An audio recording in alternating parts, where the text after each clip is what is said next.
Solverde.pt. São muitos anos.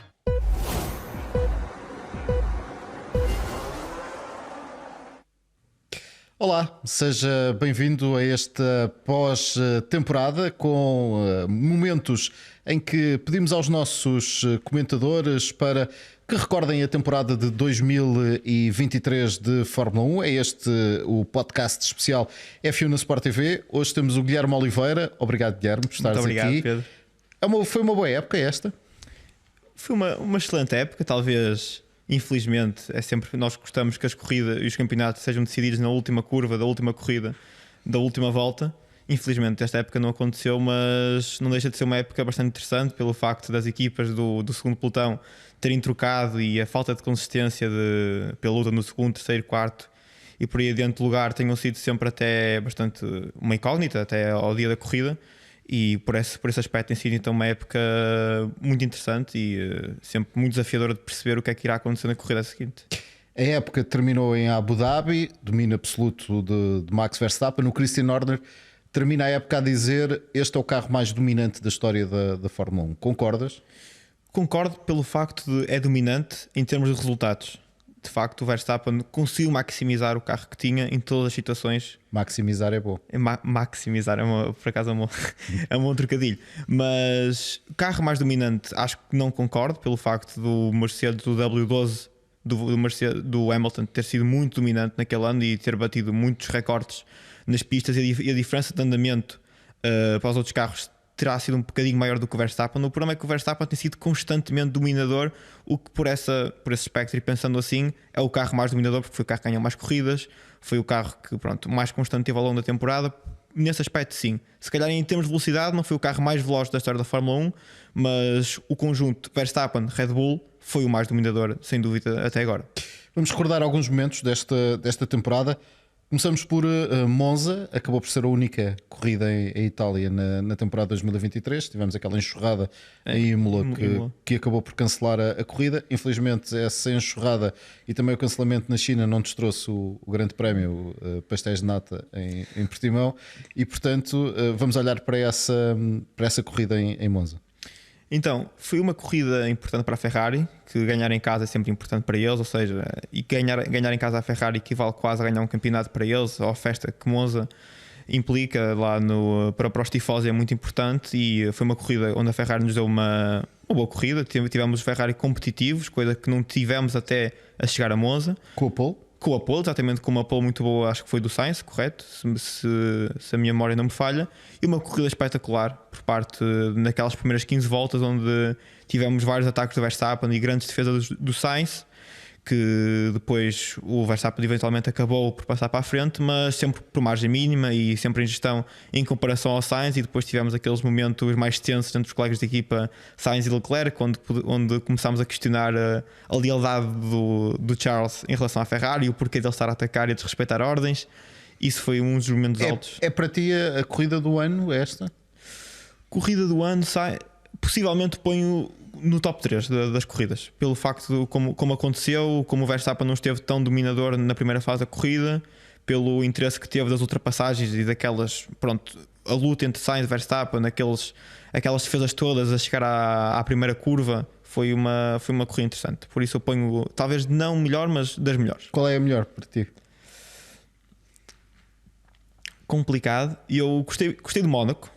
Gostei do Mónaco porque é uma corrida que não nos traz muitas expectativas. Nunca nos traz grande corrida, não é? Exatamente, nunca nos traz grandes corridas. Boa qualificação, não é? Exatamente, deu-nos uma excelente qualificação Mónaco e deu-nos também uma excelente corrida pelo facto de, apesar do Verstappen ter ganho, houve ali momentos onde o Alonso podia ter ganho a corrida. Apenas foi má estratégia na escolha de pneu, uma paragem a mais por parte do Alonso, que estragou um bocadinho aí o desfecho final. Acabou com a vitória de Max Verstappen, do que não tem sido uma coisa fora do normal ao longo da temporada, infelizmente, mas deu-nos uma excelente corrida com muitas ultrapassagens até muito boas, até salvo erro Hülkenberg, Magnussen a passar Sargent, não sei se estás recordado. Sim. Uma grande ultrapassagem, acho que calhar era a ultrapassagem do ano aí. Sim. Por isso o Mónaco põe talvez como corrida número 1 ou número 2 pelo facto de não nos dar grandes expectativas. Apontas essa corrida como a ultrapassagem do ano? Verstappen não, Leclerc em Pérez em Las Vegas. Eu ponho ultrapassagens do ano, se calhar vou pôr Norris, Ricciardo, México, como das melhores. Sim. Ponho essa também do Haas, do Magnussen ou Sargent também aí. E essa também do Leclerc, também sem desmerecendo, foi uma grande ultrapassagem, mas o DRS ajuda muito aí. Las Vegas foi a única novidade que tivemos. Foi uma aposta ganha por parte da Fórmula 1 ou foi demasiado espetáculo a linhas ali pelo Max? É assim, eu gostei como a corrida se desenvolveu, porque os fãs estavam muito pouco receptivos ao facto da corrida sair em Las Vegas e estavam a ir um bocado na cantiga do Max, dizer que aquilo é só show e não é só corrida. O que eu discordo um bocado, porque no fundo os pilotos são no fundo os atores de um grande espetáculo que é a Fórmula 1. Eles têm que fazer esse papel. E Las Vegas foi uma grande corrida, onde contrariou muitas das expectativas que se anteviam de ser uma má corrida, de se focar só apenas no espetáculo. Mas deu-nos uma grande corrida, grandes ultrapassagens, grandes trocas de posição. Tivemos até momentos na corrida onde pensávamos que Verstappen poderia não ganhar, o que só por si só ter esse. Isso já é novidade. Já é uma grande novidade. Por isso, Las Vegas foi um balanço positivo, uma boa corrida. E tivemos a luta entre o Leclerc e o Pérez. É um dos momentos da temporada. Sim, o facto do Leclerc conseguir ganhar a posição ao Pérez na última volta, na última travagem. Na última travagem também é o que não é fácil. É uma grande ultrapassagem, por isso, sim, Las Vegas e essa ultrapassagem também foram muito boas. Depois, já falaste aqui da questão do México e estamos aqui a andar para trás. Sim. Também para nos ajudar também a recordar a temporada. No México, a corrida de Lando Norris é para ti um dos destaques da temporada? É um dos destaques da temporada porque Norris dessa corrida partiu de 15º duas vezes, porque não nos podemos esquecer que ele teve uma má qualificação, já não me recordo porquê, mas ele fez grandes stints com os pneus médios, salvo erro, ao longo da corrida. Ele sempre fez corridas de trás para a frente com grandes ultrapassagens e o McLaren mostrou um ritmo muito bom. E ele teve que fazer isso outra vez, porque entretanto a corrida teve bandeira vermelha e ele teve a infelicidade de ter um mau arranque na segunda partida. E ele voltou, acho que salvo erro, 12º ou 13º, outra vez para o 4º lugar, acho eu. Precisamente. Onde ele fez excelentes ultrapassagens, fez grandes ultrapassagens ao Pérez, não, ao Ricciardo e ao Russell. Sim, exatamente. Precisamente. Grandes ultrapassagens e essa corrida foi das melhores do Norris, acho eu, e da McLaren como ritmo, onde até nos pôs algumas dúvidas, onde se ele talvez tivesse partido mais da frente poderia incomodar o Max. Lembro-me perfeitamente umas declarações dele a lamentar: eu devia estar aqui, era a ganhar e lutar pela vitória e não aqui. Curiosamente, algumas semanas, 2 semanas antes, nos Estados Unidos, em Austin, teve exatamente o mesmo discurso e viu o seu companheiro de equipa ganhar uma corrida sprint. É verdade, e já que tocaste nesse ponto do Oscar, também é de salientar de que tivemos um novo piloto na temporada, o Piastri, um rookie, onde também excedeu as expectativas, não só como a forma como ele abordava as coisas. Eu considero ele um piloto fora do normal, porque estes pilotos que vêm destas fórmulas de promoção costumam ser um pouco mais agressivos e conseguem-se, infelizmente às vezes têm atitudes que não pensam no momento, ou seja, coisas que só a experiência lhes vai trazer para não agirem dessa forma. E o Oscar não, o Oscar desde cedo mostrou uma postura muito matura, sempre muito humilde. Recordo-me que ele teve um acidente em Monza com o Hamilton e estragou-lhe a corrida, e ele apenas foi ao rádio e disse: pá, é vida, vamos continuar e ver o que é que consigo fazer a partir daqui. Por isso o destaque também para o Oscar nesta temporada, pela forma como ele abordou a maioria das coisas, e é um nome a ter em conta para um possível futuro campeão do mundo. Eu ia-te colocar essa questão. O Oscar Piastri nos Estados Unidos, nesta sprint shootout, acaba por ter um excelente desempenho na qualificação para... Aliás, os dois McLaren. Tivemos 4º Norris e 5º Piastri. Depois na sprint o Verstappen acaba por ganhar. Tivemos o Norris em 4º e o Piastri a ficar mais para trás na décima posição. Na corrida acabámos por ter os dois pilotos numa excelente posição. O Norris é segundo nesse grande prémio no Cota, não é? E temos sim na sprint do Qatar a vitória do Oscar Piastri, que acaba por nessas declarações, nesse grande prémio, dizer que que fica feliz, obviamente, por conseguir a vitória, mas depois, por outro lado, na corrida, ele acaba na qualificação na sexta-feira, por ter uma má qualificação, na sexta-feira, saindo de sexto. E acaba por não conseguir fazer aquilo que fez na sprint. Acreditas que se fosse aqui uma inversão, poderíamos ter o Piastri a ganhar verdadeiramente uma corrida esta temporada? Achas que ele tem essa fibra de campeão, ou é um piloto mais imediatista ali na questão das sprints? Eu acho que é um piloto em construção e num piloto de Fórmula 1 ainda a ser moldado, porque ele de facto aproveitou essa oportunidade de ganhar a corrida. Mas o Oscar, em ritmo de corrida, muitas das vezes em comparação ao Lando, sofria um bocadinho. Ele às vezes conseguia fazer o mesmo tipo de rapidez que o Lando, ou às vezes até mais em qualificação, só que sempre que chegava o momento da corrida o Lando mostrava-se superior em muitos aspectos. Por isso é uma coisa que o Piastri ainda está a trabalhar e que em comparação ao Lando ainda lhe falta um bocado.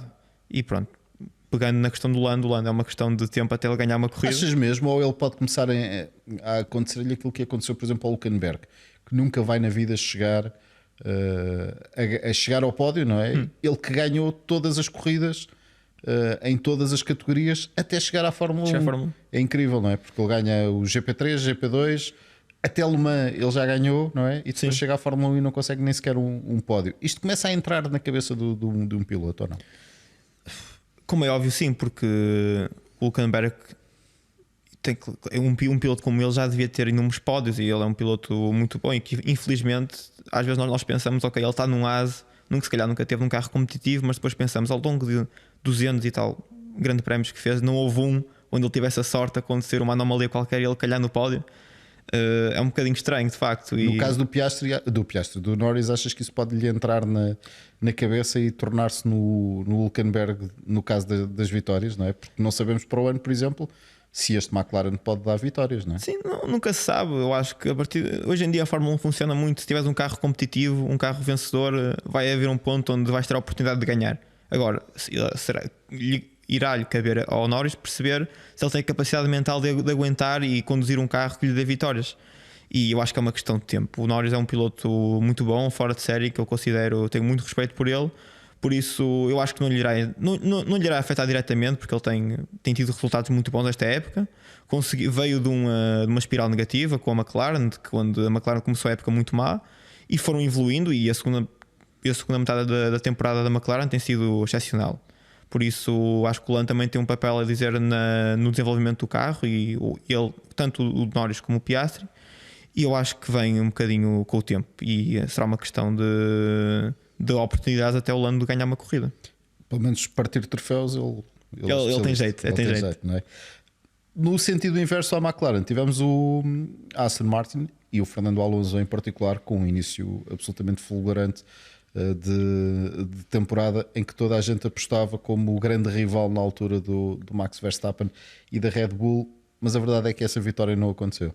E a questão, eu lembro perfeitamente de nós falarmos até no pós-corrida, porque eu fiz algumas corridas do início aqui com vocês, e eu lembro perfeitamente de fazermos e comentarmos que, ok, a Aston Martin está a viver um momento espetacular. O Alonso tem feito pódios em todas as corridas que tem feito no início da temporada. É muito marcante aquela ultrapassagem que ele faz ao Hamilton logo na primeira corrida, e vê-se que ele até vai ao rádio e diz bye bye, alguma coisa assim do género. Ele estava super motivado, o Alonso, o que é estranho com 40 e tal anos ter esse tipo de motivação ao final de 20 e tal temporadas de Fórmula 1, e ter essa fome de vencer é estranho, porque pronto, o Alonso é um piloto que não tem nada a provar, e no fundo quase que se renasceu aqui com esta Aston Martin, e prometia muito, porque eles tinham a nova fábrica a ser construída, uma equipa em construção, uma equipa que tinha muita margem de evolução, e onde se antevia que pudesse às vezes incomodar o Verstappen em algumas situações. Não aconteceu. Tiveram muita margem de evolução, mas não para o sítio certo, não é? Exatamente. Foi um pouco estranho, não é? Porque tanto investimento que estava acontecendo na equipa, uma equipa que se antevia até um período de começo um pouco mais complicado, foi exatamente o contrário. Eles foi muito bem. Até me recordo no Mónaco, onde eles até podiam ter feito a pole aí, perfeitamente. O Max é que sacou aquela volta de não sei como, fez aquela zona da. O último setor. O último setor foi espetacular. Eu já vi aquele replay várias vezes, a zona das piscinas, como ele aborda todos os apex, e tu vês que não cabe lá um dedo mindinho entre a roda e o rail. É de facto espetacular por parte do Max, e também já que pegamos neste momento, eu ponho essa como a volta de qualificação mais espetacular até agora. Pelo menos o último setor é qualquer coisa de, Sim, é de espetacular. antologia. Se bem que o Charles Leclerc diz que em Las Vegas também teve na segunda qualificação e não na qualificação 3 os seus momentos mais gloriosos enquanto piloto de Fórmula 1 e em termos de qualificação. Ele que acaba uma temporada, mais uma vez, com muitas poles e sem vitórias. Ele tem quase um recorde negativo, porque Sim. ele acho que já são quase 10 poles. 12 poles sem concretizar. sem concretizar, ou seja, é complicado porque o Ferrari é um carro que tem-se demonstrado um carro muito competitivo em qualificação, mas depois o carro em corrida tem alguns problemas com a gestão de pneus e alguns problemas de fiabilidade, como vimos no Brasil, onde o carro, pronto, infelizmente teve os sistemas hidráulicos que pararam de funcionar. Eu acho que o Leclerc tem tido uma temporada complicada, tanto ele como o Sainz, mas tiveram os seus momentos gloriosos. O Sainz ganhou uma corrida, é o único carro não Red Bull a ganhar uma corrida este ano, por isso, só por si só já é um bom sinal para a Ferrari. E o Leclerc é complicado porque temos o piloto no fundo protegido pela Ferrari, não é? O piloto, o futuro campeão, o futuro Michael Schumacher, que se sempre vendeu desde os tempos da Alfa Romeo, do que o Leclerc estava na Alfa Romeo. E depois temos o único piloto que ganha a corrida pela Ferrari, não é ele, e é o Sainz. O Sainz que acaba a temporada não tão bem, desde aquela questão das tampas, e também foi claramente o piloto mais azarado. Mas de Las Vegas fica também a luta, e voltando aqui ao Fernando Alonso, a luta com Sérgio Pérez e aquele momento em que ele tirou os braços de fora e defendeu que no Brasil. No Brasil. No Brasil, sim, Interlagos. Em que defendeu que nem um leão, não é? É de facto, sim, é verdade. Também isso foi das lutas mais espetaculares, porque ao contrário do que as pessoas pensam, é muito complicado fazer, correr e estar a disputar posição neste tipo de carros, porque são carros com muito downforce, onde é muito complicado seguir os carros que estão à frente. E ter este tipo de lutas assim tão perto uns dos outros é quase uma situação muito estranha. E quando temos estas oportunidades, os pilotos de facto deram-nos um grande espetáculo. E aquela luta é a ultrapassagem do Fernando e como ele faz a gestão para ficar em primeiro é apenas delicioso perceber como ele faz aquilo. E foi um dos momentos altos da temporada essa luta. Outra luta muito interessante e ao nível do ombro com ombro foi o Russell com o Verstappen em Baku. Baku que marca a primeira derrota efetiva da Red Bull. Foi numa qualificação, é verdade, mas é a primeira vez que tivemos, neste caso, o Lewis Hamilton a conseguir a pole position. E foi aqui um fogacho por parte da Mercedes na temporada. Temporada muito difícil, muito mais difícil. Uma para os 8 vezes campeões do mundo, não é? Eu lembro perfeitamente desse incidente, até que o Max reclama com o Russell, porque o Russell diz: eu não tinha gripe e toquei-te, porque ele depois teve danos no carro em Baku e depois acabou por não ganhar a corrida. Mas sim, a Mercedes tem tido uma temporada muito complicada. Acho que a atitude do Hamilton não ajuda, aquela atitude parece que às vezes está a guiar o carro contrariado. Eu acho que se calhar é aí que ele perde um bocadinho às vezes para o Russell, porque o Russell tem aquela fome de vencer ainda. E acho que o Hamilton, se tiver um carro não tão competitivo, às vezes pode-lhe faltar essa fome de vencer, porque é normal. O Hamilton é 7 vezes campeão do mundo, não tem nada a provar a ninguém e ele precisa de um carro competitivo nesta fase da sua época. Por isso aí eu questiono um bocado a continuidade do Hamilton como piloto de Fórmula 1. Há essa questão do carro no próximo ano mudar a filosofia, abandonarem toda esta filosofia e entrarem na questão da revolução, que é ao contrário daquilo, por exemplo, que o Christian Horner diz. O RB20 vai ser um carro de evolução e não de revolução. É verdade, porque imagina, quando os carros nascem bem, tu já tens uma base sólida para trabalhar e estás sempre a evoluir. E no fundo isto é uma pescadinha de rabo na boca que está a acontecer com a Red Bull, porque isto é muito perigoso. Podemos estar aqui a ter um futuro, uma espécie de Schumacher na Ferrari, e só vemos a Red Bull parar de ganhar quando os regulamentos mudarem. 2026. Porque isto aqui, a Red Bull já parou, já tem um carro muito avançado, e porque eles se calhar já pararam de desenvolver este carro já há muitas corridas atrás, enquanto que outras equipas estão a tentar ainda focados neste problema que é o carro que eles têm neste momento. Ou seja, até alguma coisa mudar é muito complicado alguém bater a Red Bull. Eu acredito que no próximo ano o carro do Verstappen será tão ou mais competitivo do que este ano. E são mais notícias. São mais notícias. A não ser que quer a Aston Martin que recupere aquela forma do início da temporada. Sim. A McLaren consiga dar um passo em frente em relação àquilo que fez em relação à parte final da temporada de 2023. e a Mercedes finalmente acerte no projeto. Sim, mas é o que está. O motorsport é mágico por isso mesmo. Nunca se sabe o dia da manhã. As coisas podem estar a correr todas muito bem e do nada as coisas começam a ir por um caminho errado. Como vemos o caso temos uma história quase um conto de fadas, como é a Brown, uma equipa que antes não era uma equipa. Estamos a falar, por exemplo, uma ASE que do nada é comprada e ganha um campeonato. Um bocadinho diferente. A Brown tinha mais, no caso da Honda, tinha um bocadinho mais de estorrar dinheiro. Sim. Eles próprios admitiam que tinham o problema deles, um dos problemas deles era que tinham dinheiro a mais. Não é? E pronto, nunca se sabe. Tivemos Aston Martin, um carro que vinha atrás, não é? E quase que disputou corridas com o Red Bull. Por isso, o que é que nos diz, o que é que nos impede que na próxima temporada teremos por exemplo, um AlphaTauri que agora se vai renovar todo e quem sabe buscar um bocadinho a filosofia deste RB.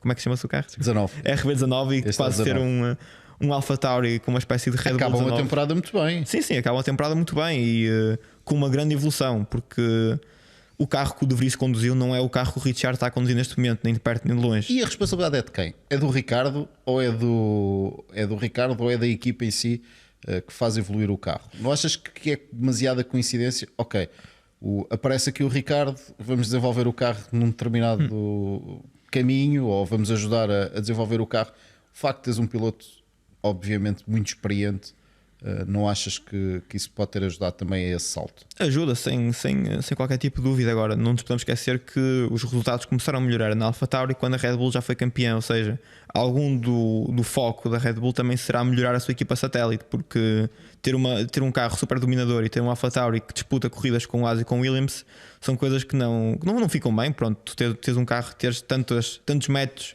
e tantas possibilidades de ter uma segunda equipa boa. Eu acho que foi também ajudou muito o facto de já terem resolvido as coisas na parte da Red Bull e focar um bocadinho o trabalho deles para desenvolver a AlphaTauri, porque na AlphaTauri no fundo tem que ser um meio de desenvolvimento de pilotos júniores e eles têm que dar aos pilotos júniores possibilidades de vencer desde o início, por isso vamos ter o adeus do Franz Tost, não é? E portanto vamos ter uma nova dominância, uma nova gerência com o Laurent Mekies na AlphaTauri. Até que ponto poderá dar aqui um passo em frente? Porque o próximo passo da Red Bull já conseguiu 1-2 de pilotos, é o que? 1-2-3-4? Eu acredito que sim. Eu acredito que... Achas que eles vão apontar para isso? É execuível? Eu acho execuível, não sei se é, porque é muito complicado teres 4 carros sempre competitivos a lutar todas as corridas, porque eles às 2-3 vão ter que começar a batalhar também uns com os outros, não é? Nunca se sabe. Temos o caso da Ducati e da Pramac. Sim, é esse caminho que eu ia te perguntar, se podemos correr o risco disto haver aqui uma motogapização, perdoem-me a expressão, e ter 4 carros aqui a dominar, ou isto é ficção científica? Não, a Fórmula 1 não tem nada a ver eu com acho que é muito possível e é um bocadinho assustador termos o facto da Red Bull já estar tão à vontade que o carro tem neste momento. E são equipas, pronto, são equipas supostamente geridas pelo mesmo dono, onde nós sabemos que não é bem assim, as suas bases são em países diferentes. Mas eu acredito que o objetivo da Red Bull é ter um AlphaTauri também competitivo, porque no fundo é um meio de mais, ou seja, eles conseguem extrair ainda mais dados tendo 2 carros que andam no mesmo nível. E eu acredito perfeitamente, eu se fosse apostar para a próxima temporada uma equipa que iria dar um salto quântico, apostaria na AlphaTauri numa equipa onde pudesse começar a disputar top 5 com alguma frequência. Vamos ter 24 corridas no próximo ano, isto se não tivermos alguma surpresa. Sendo tu piloto, imaginas-te a fazer 24 grandes prémios, fins de semana de grande prémio, não é só o fim de semana, e ter ali corridas triplas ao nível da semana. É que nós já comentando, já é algo cansativo. Imagina-me tendo viagens no meio disto tudo. Eu considero até os pilotos os mais protegidos nesse aspecto, porque é muito complicada a vida de piloto, é verdade. Sofremos com o jet lag, com as viagens de avião, com toda a envolvência, a pressão, lidar com os mídias, depois pouco tempo em casa, e para aqueles que têm filhos é complicado também fazer um bom papel na parte pessoal. Agora, eu vejo muito mais complicado ser, por exemplo, um mecânico de uma equipa, que são as pessoas que não são tão... não têm, não é o respeito, é os louros que merecem, porque são pessoas que trabalham por trás das câmaras, Os próprios responsáveis pelo catering e pela montagem das motorhomes. Claro. Fizemos uma reportagem durante a temporada, não sei se te lembras do Nuno Pinto. Sim, lembro perfeitamente. Sim. Da Aston Martin, em que tu tinhas os responsáveis do catering, eram os primeiros a chegar e os últimos a partirem. E isto, imagina, corridas triplas, saindo à terça-feira, ou chegando à terça-feira aos grandes prémios e saindo à segunda. Isto é claro, uma loucura, não é? Eu sei perfeitamente o que é, porque enquanto tu, como piloto, se calhar viajas em business ou partilhas o jato privado com outros pilotos e vais para os teus sítios sem qualquer tipo de stresses, estas pessoas no fundo são pessoas normais, onde se calhar não são pagas aquilo que deviam, porque não é um trabalho assim muito bem remunerado, ao contrário que muitas pessoas pensam. Trabalhar na Fórmula 1 é cansativo. A maioria dos mecânicos mais bem conceituados dentro da área não gosta de trabalhar dentro da Fórmula 1 exclusivamente só por causa de que é muito cansativo. E é muita pressão, e depois são todo trabalhos muito mecanizados, ou seja, tu és o mecânico que trabalha só na roda de trás, tu vais mexer na roda de trás a época toda e o teu único trabalho é fazer aquilo. Ou seja, são trabalhos de muita pressão, onde passas muito tempo longe da família, estás sempre a viajar, não viajas em business, viajas em económica, no mais económico possível. E no fundo vives ali, estás ali perto dos pilotos, trabalhas na Fórmula 1, mas é complicado, uma vida complicada. Por isso essas 24 corridas eu acho que já começamos a entrar num patamar onde começa a ser demais. E mesmo para os fãs, acompanhar 24 corridas é complicado, porque eu e tu estamos a falar disto porque nós no fundo trabalhamos e vemos e relembramos dos momentos, mas falar com um fã normal, tu dizeres que o que é que se passou, por exemplo, na corrida de Hungaroring, ele não sabe dizer quem ganhou. O que é um bocadinho, acho que não é essa a lógica. Este sabe. Quem ganhou agora? Max Verstappen? Pois. Foi Verstappen. Mas sim, pronto, é complicado. Acho que mesmo para os fãs, a nível de visibilidade, acho que devíamos reduzir as corridas para um número mais aceitável. Por exemplo, 17, 16 corridas, acho que seria o ideal. Para terminarmos, desejo para 2024? Ter um campeonato disputado até Abu Dhabi. Acho que é aquilo que nós queremos, porque é o que falta um bocadinho à Fórmula 1 neste momento. Eles já conseguiram resolver o problema do ter um pelotão atrás imprevisível até à Red Bull. Nunca sabemos quem vai acabar no terceiro lugar, apesar que o Pérez, pronto, tem-nos dado essa benesse, pronto, de não sabemos quem vai acabar no segundo.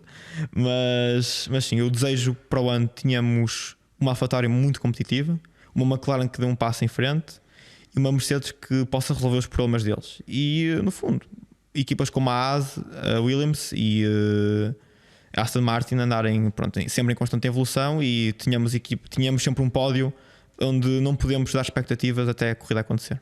Muito bem, Guilherme, muito obrigado. Muito obrigado, uma vez por estares connosco nesta temporada de 2023, a tua segunda na Sport TV, e bom descanso até aos testes no Bahrein. Não esquecer que é aí que regressa a Fórmula 1. Temos então um encontro marcado com mais histórias desta temporada, como as do Guilherme, aqui no podcast F1 na Sport TV. Fique bem, fique com os seus canais de desporto.